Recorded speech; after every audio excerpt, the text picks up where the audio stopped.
Maraming salamat po sa inyong lahat mga kapatid, sa inyong support, sa inyong Kuya Daysan. Ito po ngayon ang aking weekly recap. Ayan, sabi daw po, here's what you got up to last week. Ayan, 2 videos, 6 shorts, and 10 live streams, and 8 posts.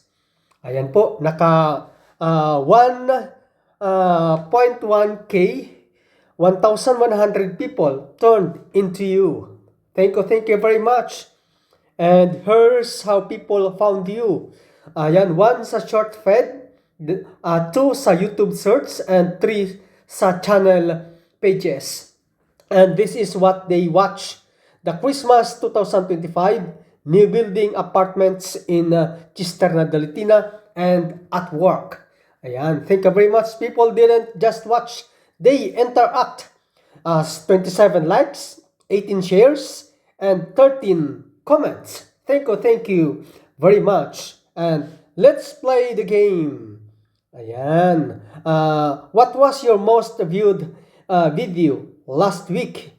Ayan. Ito.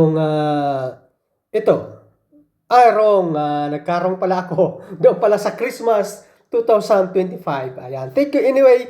Thank you very much sa inyo pong lahat mga lalas, mga kapatid. Ayan. Done. Check back next week. Done. Salamat po. Bye-bye and God bless. Ito pang inyong host, si Kuya Daysan. I love you all.